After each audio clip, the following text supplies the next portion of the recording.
This dump is officially mine now, old lady. You have 30 days to clear out.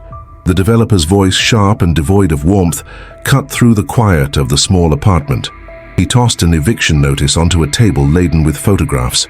The old woman clutched a dusty, leather-bound box to her chest, her knuckles white. When she looked up, her eyes weren't filled with fear, but with a strange, calculating fire. This story of dignity against greed will absolutely astound you. If you believe that a person's home is more than just bricks and mortar, please hit that like button and subscribe so you don't miss the incredible conclusion. And let us know in the comments what city you're watching from, along with the word dignity. For 62 years, Eleanor Vance's life was woven into the fabric of Apartment 3B in the Callaway, a historic brick building in Chicago's rapidly gentrifying West Loop. At 82, her world smelled of old books and lemon polish. Every floorboard creak was a memory, every crack in the plaster a line in the story of her life with her late husband, Arthur.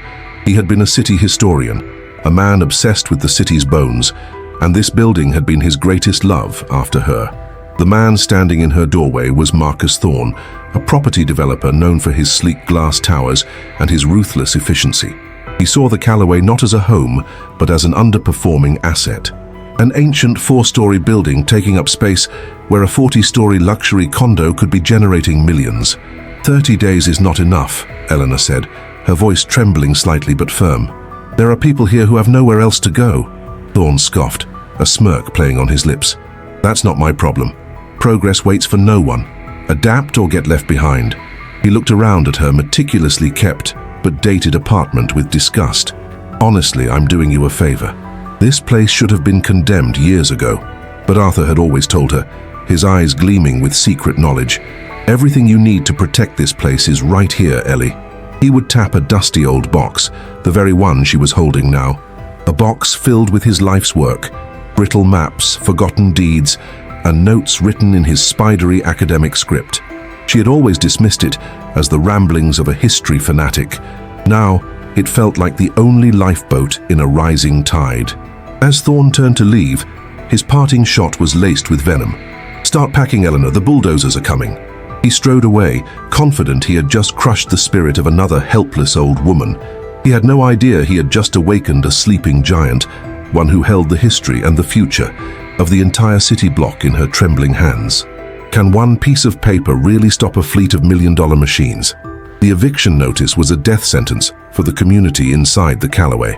It wasn't just Eleanor's home. It was a small, vibrant ecosystem of souls who couldn't afford the new, sterile Chicago being built around them. In 2A lived Mateo, a young artist who paid his rent by selling beautiful, moody paintings of the city's forgotten corners. His studio, filled with the scent of turpentine and oil paint, was the only home he'd known since leaving his family. In 4B was Mrs. Gable, a retired schoolteacher who had taught half the neighborhood's children how to read. She'd lived there for 40 years, her apartment a lending library for anyone who needed a book or a kind word. They gathered in Eleanor's apartment that evening, the eviction letters like cold stones in their hands. Despair hung heavy in the air. "They can't just do this," Mateo said, his voice tight with anger. "There have to be laws." "There are, dear," Mrs. Gable said softly, her pragmatism a stark contrast to Mateo's fire. "But men like Mr. Thorne have lawyers who know how to bend them. They see us as cockroaches in a building they want to fumigate." This was the culture Marcus Thorne thrived in. He wasn't purely evil in his own mind. He was a capitalist, a winner in a city that prized progress above all else. His investors were breathing down his neck, and the Callaway was the final piece in a multi-million-dollar redevelopment puzzle. He saw the tenants' histories and attachments as liabilities, sentimental nonsense that stood in the way of a 9-figure profit margin. His motivation was the cold, clean logic of a spreadsheet. People were just numbers, and these numbers were in the red. Eleanor listened to her friends, her heart aching for them. After they left, the silence of her apartment felt different, heavier. She placed the old leather box on her dining table and opened it for the first time in years. The smell of aging paper and ink filled the room. It was Arthur's scent. She remembered the day they moved in back in 1963. The neighborhood was a bustling, working-class community of families. The Callaway was a grand old dame even then, a building with good bones and a history. Arthur had chosen it specifically. "This building is special, Ellie," he'd said, running his hand over the intricate ironwork of the banister. "It was built by one of the city's founding fathers. It has stories to tell." Now, Eleanor began to sift through those stories. The box was a chaotic treasure trove. There were hand-drawn maps of the original city grid from the 1800s. There were newspaper clippings yellowed with age, detailing the Great Chicago Fire and the rebuilding efforts. And there were notes, thousands of them, on the Calloway family, the original owners. Her husband's background as the city's unofficial historian wasn't just a hobby. It was a meticulous, lifelong investigation into the legal and foundational documents that Chicago was built upon. He believed that the city's rush to modernize had caused it to forget its own rules. As Eleanor's fingers traced the lines on a brittle property map from 1888, she felt a flicker of something she hadn't felt all day: hope. She didn't know what she was looking for, but she could feel Arthur's presence in the room, guiding her, reminding her that history was not just the past. Sometimes it was a weapon waiting to be wielded. The hope that flickered within Eleanor was nearly extinguished by the harsh reality of the following week. The official, legally binding eviction notices arrived via certified mail. The cold, formal language making the threat feel chillingly real. The small community's resolve began to crumble.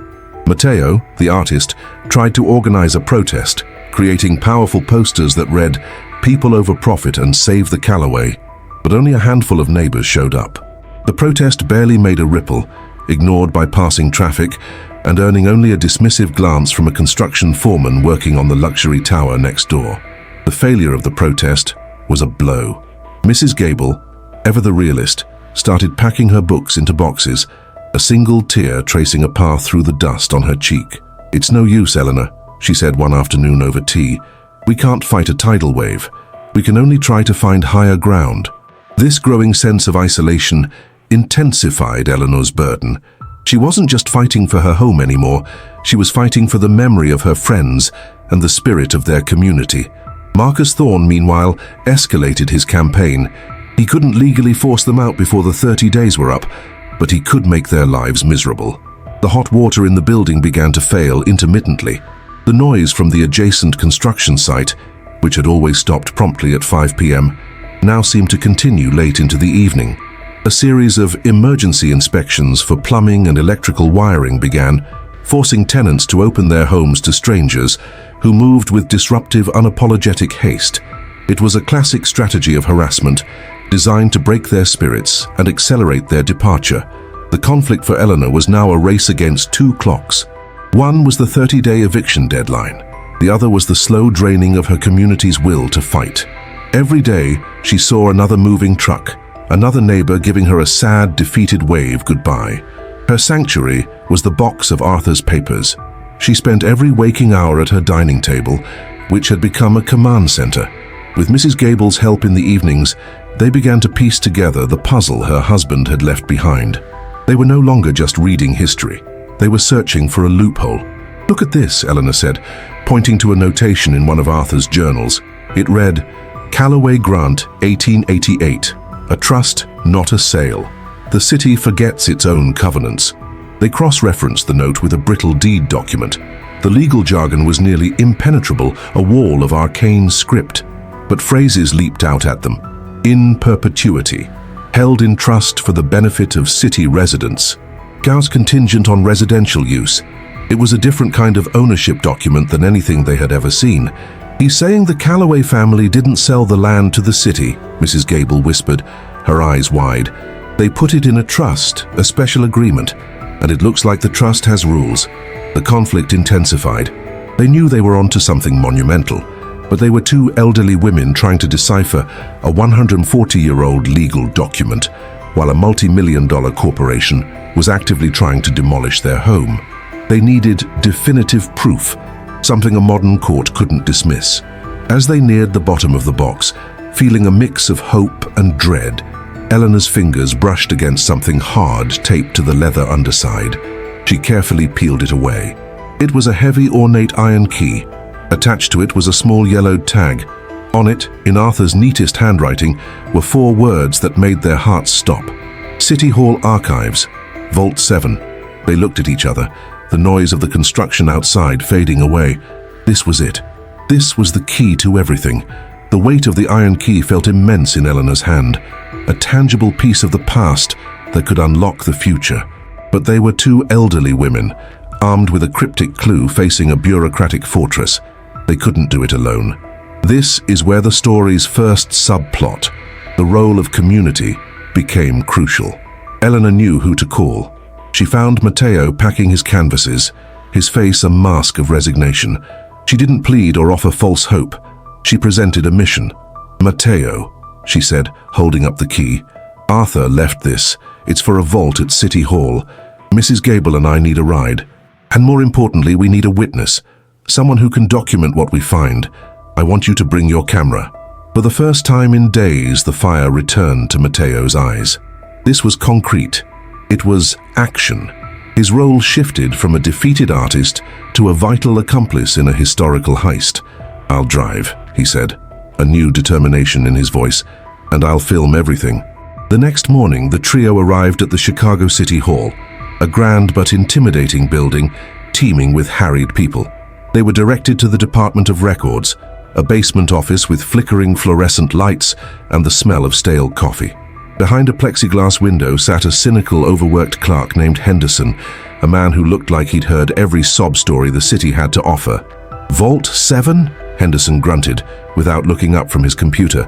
"That vault is archival. Hasn't been accessed since the 50s. You need a special permit, a research grant, and a notarized request from a university department." Next, it was a wall of red tape, an immediate and seemingly insurmountable obstacle. The time pressure was mounting.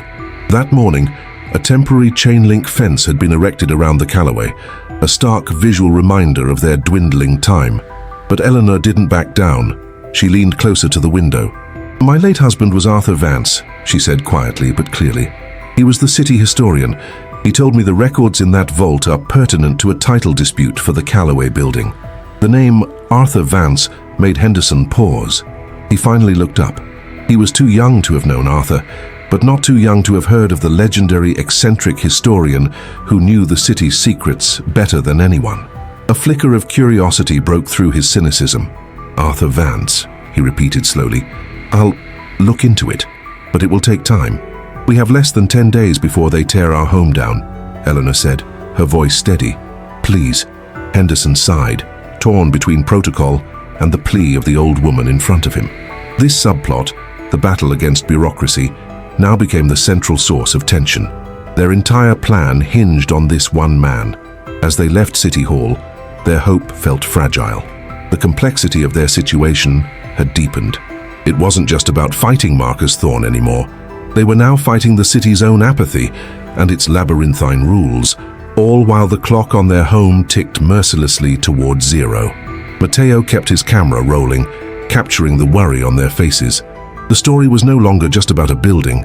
It was about a desperate search for a forgotten truth. The days crawled by with agonizing slowness. Thorne's campaign of harassment continued, and more tenants moved out, leaving entire floors of the Callaway dark and silent. The building felt like it was holding its breath. Eleanor, Mrs. Gable, and Matteo were an island of desperate hope in a sea of encroaching defeat. They had heard nothing from Henderson at City Hall. On the final day, the day before the eviction was to be enforced by the sheriff's department, the phone rang. It was Henderson. "Mrs. Vance," he said, his voice different, tinged with excitement. "I found something. A procedural loophole. Access to a historical family vault can be granted by a direct descendant of the original archivist. Your husband, Arthur, wasn't just a historian. His mentor, the man who trained him, was the grandson of that archivist. Arthur was named as his successor in a private directive. It's unorthodox, but it's legal. I can let you in. Today." The event was the turning point. Hope, which had nearly vanished, surged back with breathtaking force. Matteo drove them to City Hall, his camera ready. Henderson, now their secret ally, led them through corridors tourists never see, down to a heavy iron door coated in a century of dust. He inserted a master key, then Eleanor inserted hers. With a deep groaning sound, the vault door swung open. Inside, the air was still and cool. Wooden shelves stretched to the ceiling, holding enormous leather-bound ledgers. It was a tomb of forgotten history. Mateo filmed as Eleanor and Mrs. Gable, guided by a reference number from Arthur's journal, located the correct ledger, Callaway Land Grant, 1888. With trembling hands, they opened it on a large wooden table. The pages were thick as card, the script an elegant swirling cursive, and then they saw it. The revelation was not what they expected. It was infinitely more powerful. This wasn't a trust. It was a homestead legacy covenant. The language was clear, written with a simplicity that defied modern legal complexity. The Callaway family, in partnership with other founding families, had granted the land to the city for residential development under one unbreakable condition. As long as a direct descendant of the undersigned founding parties, Mrs. Gable read aloud, her voice quivering, or a continuous resident of 50 years or more, shall reside upon this parcel, full title and stewardship of said parcel shall revert to them, to protect it from speculative interests and preserve it for the benefit of the community. It was a legal bomb, but the final world-shattering revelation was at the bottom of the page, next to the signature of Daniel Callaway. There, signed in faded brown ink, was another name, Thomas Vance. Vance? Mateo whispered, zooming in with his camera. Eleanor stared at the name, her own name, and her mind raced through the family stories Arthur had told her. Her great-great-grandfather, a stonemason who had helped build this city. She wasn't just a resident, she was a direct descendant. She didn't just have the right to stay, she owned the entire city block. The emotional reaction was overwhelming. Mrs. Gable was openly weeping. Mateo lowered his camera, his face a mask of stunned awe. Eleanor simply sat there, her hand resting on the page, feeling the connection to generations of her family, to Arthur, to the very foundation of the building. This wasn't just about saving her apartment, it was about discovering her own legacy. They didn't waste a moment. They got certified, notarized copies of the page. Mateo knew an activist lawyer who worked pro bono for artists. They stormed his office. The lawyer, a young, energetic man named Ben, looked at the document. His jaw dropped. "My God," he said, looking at Eleanor with a new kind of reverence. "This isn't a shield, it's a nuke. A legal nuke." The turning point was complete. The game had changed entirely. The consequences of their discovery were swift and seismic. Ben, the lawyer, filed an emergency injunction to halt the eviction and a formal title claim on the property. The filing landed like a meteor in the polished corporate offices of Marcus Thorne. Thorne was in a celebratory meeting with his investors, champagne flutes in hand, toasting the final clear path to demolition. The future site of Thorne Tower was theirs. It was in this moment of supreme triumph that his own lawyer, a man named Garrett, burst into the conference room, his face the color of ash. He wordlessly handed Thorne the papers. Thorne's initial reaction was disbelief, which quickly curdled into incandescent rage. "A homestead covenant. What is this, 1890? This is a frivolous, senile fantasy," he roared, slamming his fist on the mahogany table. He yelled at Garrett, threatening to sue Eleanor into oblivion for tortious interference. But his investors, men who dealt in risk, saw only one thing: a legitimate legal challenge that clouded the title to their 9-figure investment. The celebratory atmosphere evaporated, replaced by cold, anxious silence. Thorne was no longer a conquering hero. He was a cornered animal. The ramifications rippled outward. With Eleanor's permission, Mateo edited his footage from the vault into a short, powerful video. He sent it to a popular local news blogger with a massive following. The headline he suggested was perfect. 82-year-old grandma facing eviction discovers she owns entire city block. The story exploded. It was a perfect David and Goliath narrative. By noon, We Stand With Eleanor was trending on social media. News vans swarmed the Callaway, their satellite dishes pointed at the old brick building like giant metal flowers. The public reaction was a tidal wave of support. A protest formed organically outside the chain-link fence, but this time it wasn't a handful of people, it was hundreds. Students, union workers, neighborhood locals, and activists. They carried Mateo's posters, but they also carried signs with Eleanor's face on them. The Callaway had become a citywide symbol of the fight against soulless gentrification. The focus of the story was on the actions and reactions, not long reflections. We see Thorne, a whirlwind of fury, screaming into his phone at his legal team. We see his investors pulling their funding pending the outcome of the title dispute. We see Mrs. Gable and the few remaining tenants watching the news from Eleanor's window, their faces filled with a hope they thought was lost forever. And in the eye of this hurricane was Eleanor Vance. While the world outside her window went mad, she sat in her armchair, calmly brewing a cup of Earl Grey tea. The consequences of her actions had transformed her from a forgotten old woman into a folk hero. She wasn't a victim fighting back anymore. She was a quiet, dignified leader, and the entire city was now her army. The power dynamic had been completely and irrevocably reversed. The battle shifted from the courtroom to the court of public opinion. Marcus Thorne, realizing he couldn't win on legal merits alone, launched a vicious smear campaign. His high-priced PR firm began feeding stories to tabloids and aggressive news outlets. Eleanor Vance was painted as a manipulative fraud. Her late husband, Arthur, was described as a discredited eccentric, and the covenant document was called a clever forgery. Thorne's strategy was clear: bury her in doubt, drain her pro bono legal resources with endless motions, and bully her into silence. The new challenge wasn't about finding proof, but defending the truth. This is where Eleanor's personal growth became most profound. She had always been a private person. The idea of being in the public spotlight was terrifying. But as she saw Thorne's lies splashed across the news, she knew her silence would be interpreted as guilt. "They're twisting everything," Matteo said, showing her a particularly nasty article on his phone. "You have to respond. You have to tell your story." Encouraged by Matteo and Ben, her lawyer, Eleanor agreed to a single television interview with a respected veteran journalist known for her tough but fair approach. The network offered to film in a fancy studio, but Eleanor insisted they do it in her own apartment, in her home. The day of the interview, she wasn't a nervous wreck. She was composed. Her transformation was visible not in a change of clothes, but in her demeanor. She sat in her favorite armchair, the one Arthur used to read in, surrounded by a lifetime of memories. When the cameras started rolling, she didn't use angry rhetoric or legal jargon.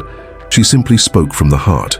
"Mr. Thorne calls me a fraud," she began, her voice soft but steady.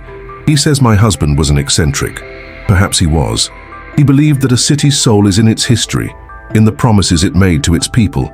This building, this home, it is one of those promises." She spoke of her 62 years in the apartment. She told stories about the neighbors who had come and gone, about raising a family, about her love for Arthur and his love for the city. She didn't attack Thorne directly. She simply presented a picture of a life and a community so rich and real that Thorne's world of glass towers and profit margins seemed hollow and artificial by comparison. Her authenticity was her superpower. "This isn't about money for me," she concluded, looking directly into the camera. "It's about memory, and about the idea that a home should be more than just an investment. It should be a sanctuary. That is the promise the Callaway made. I am simply here to make sure that promise is kept." Her growth was complete. She had evolved from a frightened victim fighting for her own survival into a powerful public advocate fighting for a cause. She had found her voice. The interview was a massive success. The public rallied around her with even greater fervor. The mayor's office, sensing the dramatic shift in the political winds, announced a full public review of Thorne's development permits and the city's historical covenants. Eleanor's personal battle had overcome the isolation and smear campaign, blossoming into a citywide reckoning. She was no longer just a resident of apartment 3B. She was the steward of the Callaway, in every sense of the word. The victory in the court of public opinion was decisive. Eleanor's quiet dignity had triumphed over Thorne's manufactured rage. The subplot of her public battle was resolved, leaving her not as a combatant, but as a revered city icon. With the city's full support, the final legal proceedings were set in motion. The tension no longer came from whether Eleanor would win, but from what a desperate Marcus Thorne might do now that he had lost. His world was imploding. His investors had not only pulled out but were threatening legal action against him for misrepresenting the security of the asset. The bank was calling in its loans. Thorne, the man who lived in a penthouse and flew in private jets, was facing financial ruin and total public disgrace. He was a predator backed into a corner, and his next move would not be guided by logic, but by pure, vengoric malice. He couldn't have the Callaway, so he decided no one would. The narrative pace accelerated, moving swiftly toward the final confrontation. Then Eleanor's lawyer, prepared for the final court hearing, a formality at this point which would officially recognize Eleanor's title claim. It was scheduled for a Friday morning. The story was hurtling towards its conclusion. The new and final tension emerged from an unexpected source. On Wednesday evening, Ben received an anonymous call from a burner phone. The voice was distorted, panicked. "I'm Garrett, Thorne's attorney," the voice said, dispensing with pleasantries. "I have a duty to report. He's lost his mind. He knows he's lost the building, but he's talking about the insurance payout. He said if he can't have it, he'll send it back to the dirt. He's meeting with a man, a professional. I think he's going to burn it down." Thursday night, before the hearing, the subplot of the legal battle had transformed into a direct physical threat. Garrett, terrified of being disbarred or charged as an accessory, had thrown his former client under the bus to save himself. Ben immediately contacted Eleanor and the authorities. The police took the threat seriously, but without more evidence, they could only promise to post a patrol car on the block. They couldn't surround the building without tipping Thorne off. The final night before the court hearing arrived. A dark, moonless sky hung over Chicago, with a storm brewing over Lake Michigan. The atmosphere was thick with foreboding. Eleanor, Mrs. Gable, and Mateo sat in Eleanor's apartment, a sense of quiet dread settling over them. They had won the war, but they still had to survive the final, desperate battle. The climax was no longer a courtroom drama. It was a vigil. They were guarding their home against the final destructive act of a tyrant. The stage was set for a confrontation, not with lawyers or a corporation, but with fire and shadow. Ta'asaini, climax, 8:03 words. The storm broke just after midnight, the rain lashing against the windows of the Callaway. The lone police car parked across the street offered some comfort, but the building's many shadows and alleys provided more than enough cover for someone with ill intent. Eleanor, unable to sleep, sat in her armchair, a sentinel in the dark.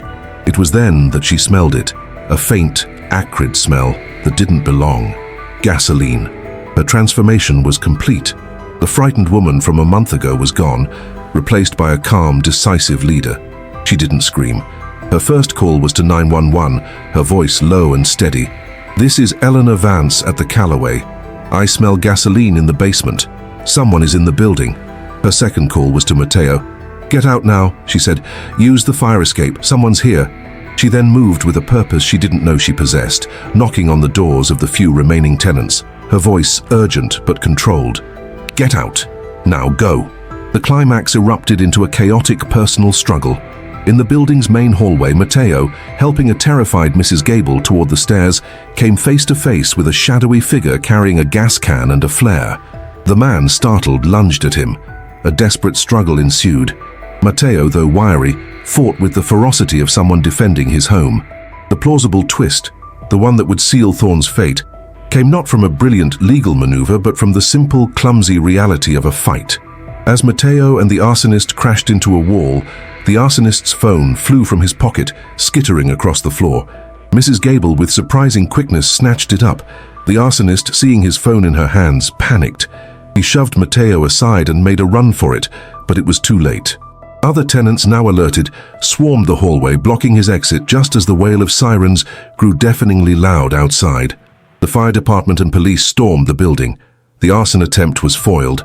The building was safe, but the climax wasn't over. As police took the subdued arsonist into custody, Mrs. Gable handed an officer the phone. "He dropped this," she said. The phone was unlocked. On the screen was a series of recent, damning text messages. "Is it done yet?" "Almost. Cops just showed up." "Abort, get out of there, leave everything." The texts were from a contact labeled simply MT Security. At that exact moment, another police team, acting on the lawyer's tip and now armed with this new, undeniable evidence, descended on Thorne Tower. They used a battering ram on the penthouse door. They found Marcus Thorne not in his office but in his home theater, watching a live news feed of the events unfolding at the Callaway. His face, illuminated by the flashing red and blue lights on the screen, was a mask of furious disbelief. "Marcus Thorne," the lead detective said, as the man who thought he was untouchable was pulled from his chair, "you're under arrest for conspiracy to commit arson."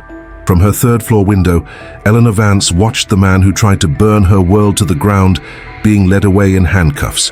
Her victory wasn't just legal or financial. It was moral. It was absolute. And it was final.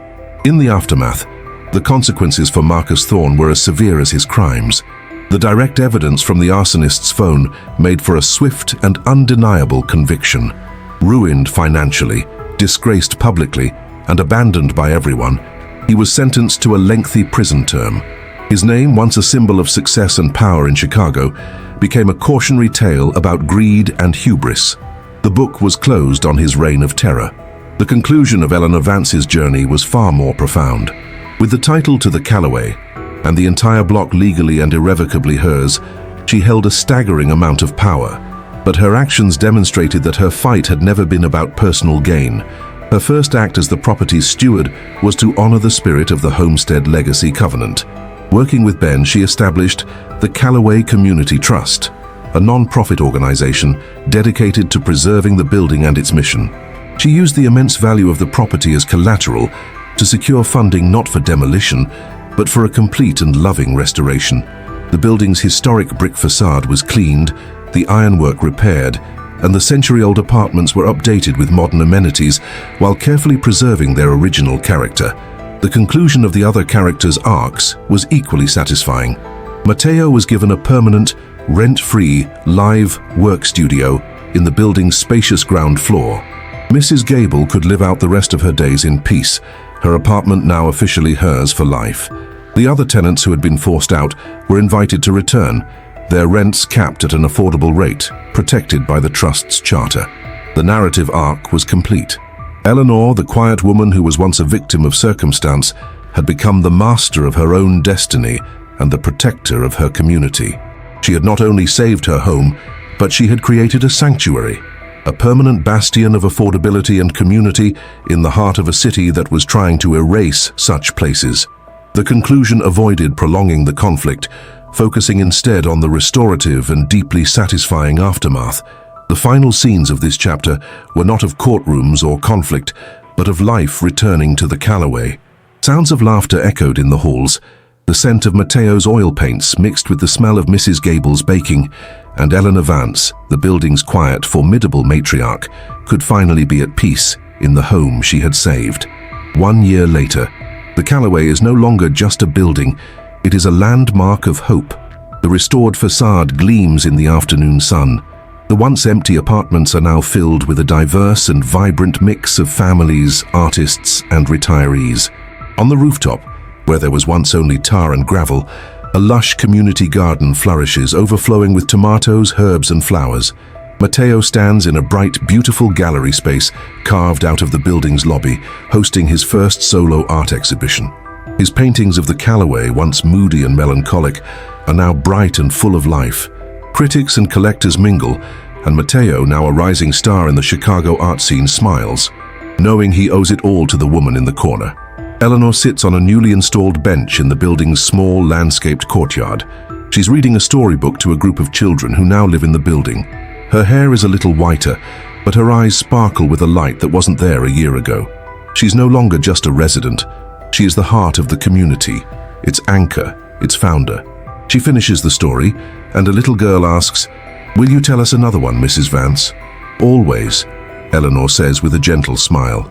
The epilogue offers a final, satisfying glimpse into the future she created. It's a future where community triumphed over greed, where history was honored, and where one person's courage ensured that a building would remain a home. It doesn't leave any questions open, but instead provides a sense of lasting peace and well-earned victory. The story of the Callaway became a new kind of urban legend, not one of ghosts or monsters, but of the quiet, unyielding power of dignity.